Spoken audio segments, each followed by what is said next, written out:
саламатсызбы? Сиз президент Жапаров программасын көрүп жатасыз. Аты жөнүм Айжигит Матраимов. Бул жумада өлкө башчынын Азербайжанга жана Тажикстанга болгон иш сапарындагы орнуттуу учурларды баяндап бермекчимин. Биз менен болуңуз.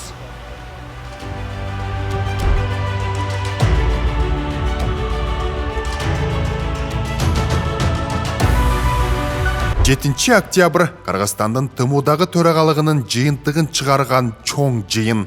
Түрк мамлекеттер уюмунун Габбала саммити бул түрк дүйнөсүнүн биримдигин чыңдоого багытталган маанилүү жолугушуу.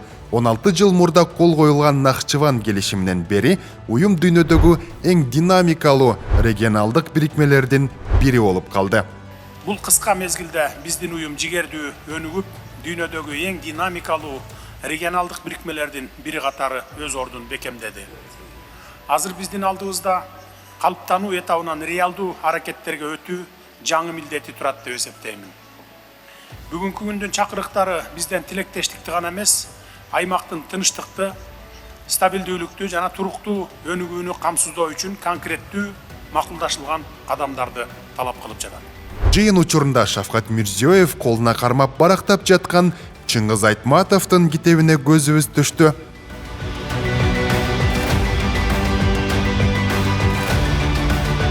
Мамлекет башчыларынын алдында турган Айтматовдун китеби түрк элдеринин орток алфавитинде жазылып, анын басылып чыгышы да кызыгуу жаратты.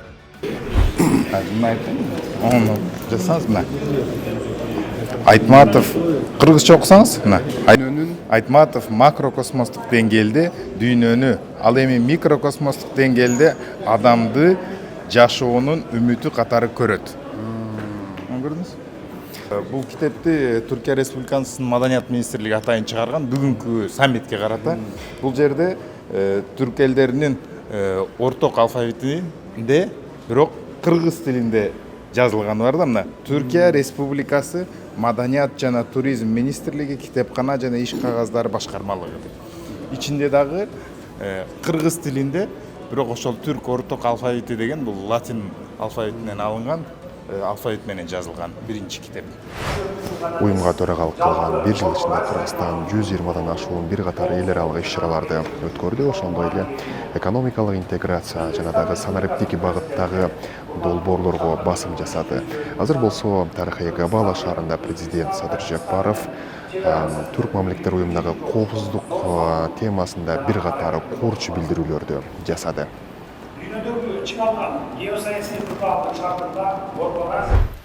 Коопсуздук чөйрөсүндө заманбап чакырыктарга жооп берүү үчүн жамааттык механизмдерди иштеп чыгууга өзгөчө басым жасадык. Ушуга байланыштуу Кыргыз Республикасы коопсуздуктун жаңы чакырыктарына жана коркунучтарына биргелешип аракеттенүү механизми жөнүндө макулдашуунун долбоорун иштеп чыкты. Документ терроризмге, экстремизмге, трансулуттук кылмыштуулукка, кибер коркунучтарга жана башка актуалдуу тобокелдиктерге каршы күрөшүүдө биздин компетенттүү органдардын ортосундагы кызматташтыктын натыйжалуулугун жогорулатууга багытталган. Жыйындын соңу журналисттер Эрдогандын билдирүүсүн түз эле басылмаларга жиберип жатат өңдү.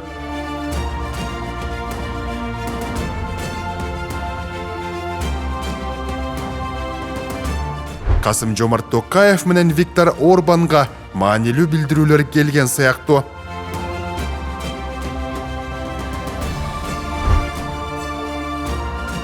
Лидерлерди түрк мамлекеттеринин келечеги ойлондурууда.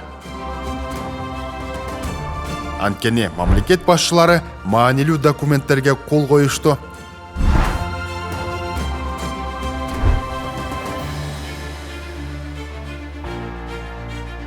Ошентип уюмга 1 жыл төрагалык кылган Кыргызстан төрагалыкты Габбала декларациясын кабыл алуу менен Азербайжанга өткөрүп берди. Президент Садыр Жапаров түрк мамлекеттер уюмунун дүйнөлүк деңгээлдеги таасир этүүчү структурага айлантуу башкы максат экендигин баса белгилеп өттү. Былтыркы Бишкекте өткөн саммитте ноябрда Кыргызстан өзүнүн концепциясын анан иш-чараларын бекиткен да.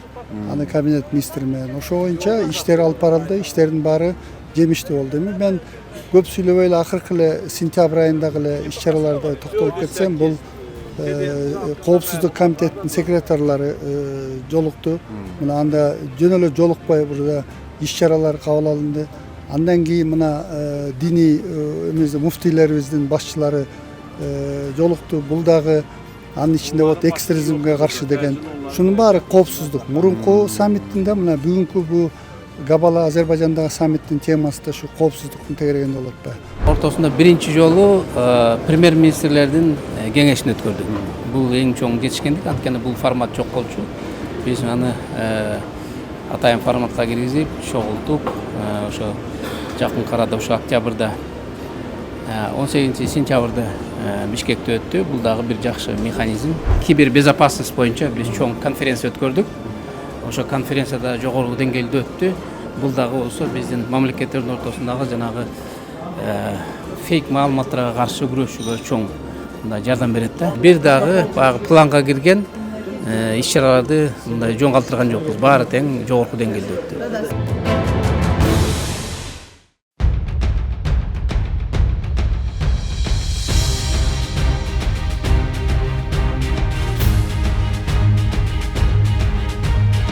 Sizin onurlusunuz. Ben Cana Meydanlar Statüsü'nden hoş geldiniz.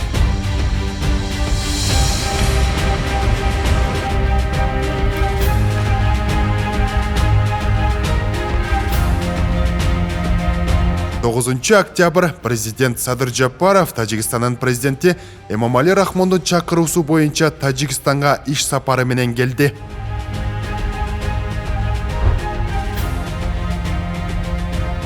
Дароо эки тараптуу жолугушуу өлкө башчы менен Эмомали Рахмон эки өлкө ортосундагы кызматташтыкты, аймактык жана эл аралык уюмдардын алкагындагы өз ара аракеттенүүнү талкуулашты. Садыр Жапаров достук жана коңшулаштыкка негизделген мамилелерди мындан ары да бекемдөөгө даяр экенин белгиледи.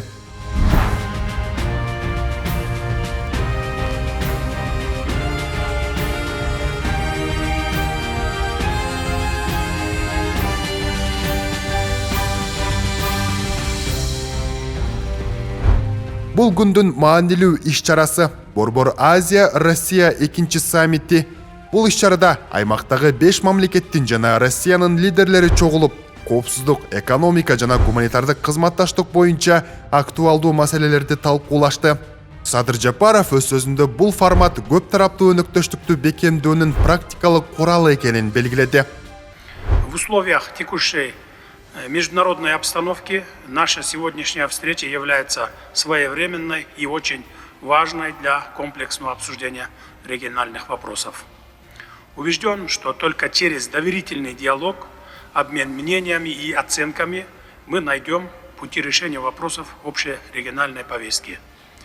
Президент өз сөзүндө Россиянын Борбор Азия өлкөлөрү үчүн негизги соода экономикалык өнөктөш экенин айтып, өлкөлөрдүн ички экономикасы өсүп, биргелешкен инфраструктуралык долбоорлор ишке ашууда, ошондой эле ал транспорт жана логистика тармагындагы кызматташтык, товарлардын ылдам жылышына жана элдердин эркин жүрүшүнө өбөлгө түзөөрүн айтты. Сотрудничество в данной сфере позволит обеспечить повышение скорости перемещения товаров и доступности транспортной инфраструктуры для развития наших экономик. Страны Центральной Азии становятся частью международных транспортных коридоров, открывающих доступ на мировые рынки. Эти усилия полностью согласуются с российскими планами по развитию коридоров север-юг, восток-запад. Садыр Жапаров экологиялык коопсуздук жана маданий гуманитардык байланыштар аймактык өнүгүүнүн маанилүү фактор экенин белгиледи. Кыргызстан уран калдыктарын рекультивациялоо, кайра жаралуучу энергия булактарын өнүктүрүү жана туризм инфраструктурасын кеңейтүү боюнча активдүү иш жүргүзүүдө. Президент белгилегендей, Кыргызстан союздаштары жана өнөктөштөрү менен достук алакаларды бекемдөөгө жана Борбор Азия Россия форматындагы саясий диалогту улантууга тийиштүү чечкиндүүлүк менен аракеттенет.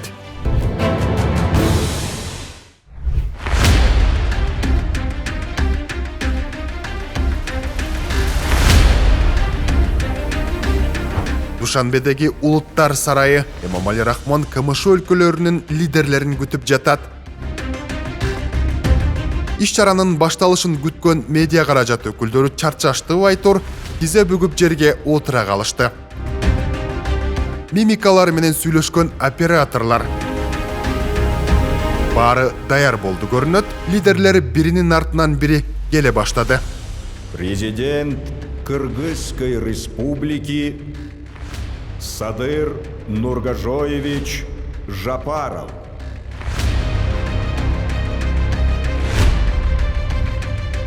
Душанбеде көз карандысыз мамлекеттер шериктештигинин өлкө башчыларынын жыйыны башталууда.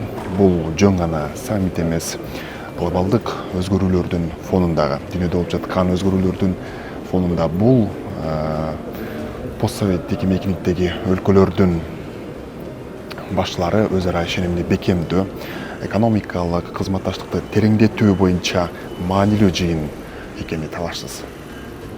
Душанбе саммити Тажикстан төрагалык кылган мезгилдеги жыйындын жыйынтыктоочу баскычы. Бул жылы Тажикстан бир катар маанилүү документтерди демилгелеп, Бириккен Улуттар уюму менен кызматташтык боюнча резолюция кабыл алууга жетишти. Бул чечим КМШнын эл аралык беделин көтөрүү менен бирге Бириккен Улуттар уюму менен өз ара байланышты тереңдетүүгө жол ачат. В рамках председательства инициирован и принят ряд важных документов, охватывающих широкий круг вопросов нашего взаимодействия. С удовлетворением отмечаю принятую в августе 2025 года Генеральной Ассамблеей ООН резолюцию сотрудничества между ООН и СНГ, инициированную Таджикстаном от лица всех государств, участников нашей организации. Этот документ укрепляет авторитет СНГ и создает благоприятную основу для углубления взаимодействия с ООН. Президент Садыр Жапаров өз сөзүндө Кыргызстанды Бириккен Улуттар уюмунун коопсуздук кеңешине 2027-28 жылдарга убактылуу мүчө катары тандоодо колдоо көргөзгөн мамлекеттерге ыраазычылык билдирди. Бул Кыргызстан үчүн дипломатиялык чоң кадам. Кыргызстан Борбор Азияда эң динамикалуу өнүгүп келе жаткан мамлекеттердин бири. Ички дүрүм өндүрүмү 11%дан ашканы бул албетте Кыргызстандын өнүгүүнүн жаңы динамикасына, жаңы моделине өткөндүгүн айгинелейт. Өлкө башчысы дал ушул сөзүндө Кыргызстандагы ири экономикалык, гидроэнергетикалык долбоорлору жөнүндө дагы айтып берди. Уважаемые главы делегаций, Кыргызстан продолжает развивать устойчивую и открытую экономику. За последние 3 года мы обеспечили среднегодовой рост ВВП порядка 9%, а в первом полугодии текущего года 11%. Это стало возможным благодаря реформам, направленным на улучшение инвестиционного климата, создание благоприятных условий для развития бизнеса, активное внедрение цифровых технологий. Особо отмечу начало реализации проекта строительства Камбаратинский ГЭС-1, имеющего стратегическое значение для всей Центральной Азии. КМШга мүчө мамлекеттердин ортосундагы экономикалык кызматташтык тереңдешүү үчүн албетте уюмга мүчө мамлекеттердин ортосундагы коопсуздук жана тынчтык өтө маанилүү. Бул багытта президент Садыр Жапаров Кыргызстан, Тажикстан, Өзбекстандагы чегаралардын чечилиши жана дагы укуктук жактан бекемделишине өзгөчө токтолду. С удовлетворением отмечаю, что с момента последнего саммита глав государств СНГ, благодаря нашим совместным с уважаемым Эмомали Шариповичем и Шавкатом Мирамоновичем усилиям, полностью завершено юридическое оформление государственных границ наших стран. Это историческое достижение было подкреплено подписанием договора о точке стыка государственных границ Кыргызстана, Таджикистана и Узбекистана. Таким образом, сегодня с уверенностью можно констатировать, что в регионе Центральной Азии сформировалась атмосфера взаимного доверия, понимания и добрососедства. Душанбедеги саммит КМШ мейкиндигинде Кыргызстан жаңы горизонтторду багындырып жатканын көрсөттү. Алсак өлкөнүн ички реформалары, энергетикалык долбоорлору, чегара маселеси жана эл аралык амбициялары бүтүн концепцияга бирикти. Бул аймактык тынчтык жана өнүгүүнүн жаңы формуласы.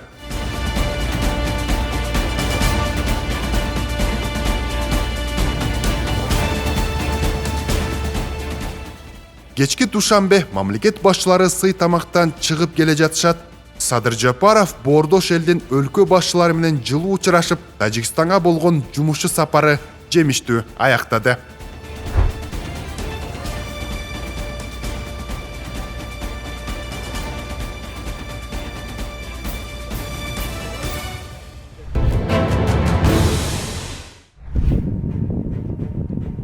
Президент Садыр Жапаровдун артыкчылыктуу багыттарынын бири бул кыргыз авиациясын жаңы деңгээлге чыгаруу болчу. Эми болсо мына мен аркамда турган Манас аэропортундагы бул 5 жаңы учак номер 1 борт Beechcraft жана дагы Osman Airlines компаниясынын учактарын эске алганда 2023 жылдан бери мындай Манас аэропорту үчүн 30дан ашуун жаңы техникалар сатылып алынды. Андан тышкары Кыргызстандагы болгон аэропорттордун бардыгы жаңыланып, реконструкциядан өтүүдө жана дагы кай бир аэропорттор жаңыдан салынууда. Ал эми Манас аэропорту болсо эми жакын арада таанылгыс болуп өзгөрөрүн баса белгилеп айта кетели.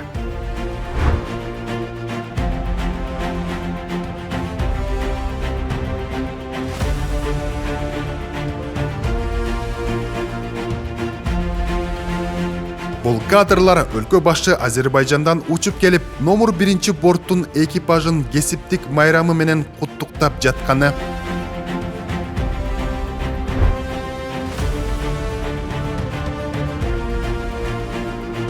Бул окуяга утурлай 8 октябрда мамлекет башчысы Манас эл аралык аэропортундагы реконструкциялоо жана кеңейтүүнүн жүрүшү менен таанышты. Мына для сравнения мен эскилеринде көргөзүп койдук, чтобы көргөнү көрсөтүп контраст кандай. Булар алмашылат. Бүт алмашылат. Азыр постепенно жасап келатчы. 1,5 айдын ичинде полностью бүтүшөт. Срок боюнча булар опережение менен кетип атат 1 ай менен. Өлкөнүн башкы аба майданында учуп конуу тилкеси, рулеждик жолдор, жарык берүүчү жана аэродромдук жабдуулар толугу менен жаңыртылууда. Бул иштер бүткөндөн кийин аэропорт эл аралык жарандык авиация уюмунун 3 категориясына ылайык болот. Демек, Кыргызстандын аба мейкиндиги жаңы сапаттык деңгээлге көтөрүлөт. Бул аэропорт Кыргызстандын эл аралык кадыр баркы өлкөбүздүн жүзү болуп эсептелет. Учак аркылуу Кыргызстанга келген ар бир меймандын өлкөбүз тууралуу алгачкы пикири дал ушул жерден калыптанат. Кыргыз авиациясы мамлекетибизди чөлкөмдүк авиациялык борборго айлантуу максатын ишке ашыруу аркылуу Борбор Азиядагы эң өнүккөн атаандаштыкка жөндөмдүү инновациялык тармактардын бири болоруна ишеничибиз бекем. Акыркы 2 жылда авиация тармагына 8 миллиард сомго жакын инвестиция тартылды. Кыргызстандын эл аралык аэропорттор акционердик коому инфраструктураны жаңылап 3 миллиард сомго заманбап техникаларды сатып алды. Ал эми Osman Airlines компаниясы 3 жаңы бомбардир учагын ишке киргизип, жакын арада дагы 2 заманбап лайнерди алуу пландалып жатат. Биз чынында эле авиация тармагындагы реалдуу өзгөрүүлөрдүн күбөсү болуп жатабыз. Бул өзгөрүүлөр Кыргызстандын авиациясынын жаңы доору десем жаңылышпаймын. Буюрса, биздин аэропорттор дүйнөлүк стандарттарга жооп берген, жүргүнчүлөр үчүн коопсуз жана ыңгайлуу борборлорго айланып бара жатат. Өлкөнүн бардык аймактарында да чоң өзгөрүүлөр жүрүүдө. Ош аэропортунда жаңы терминал курулуп, 3 категорияга жеткирүү иштери башталды.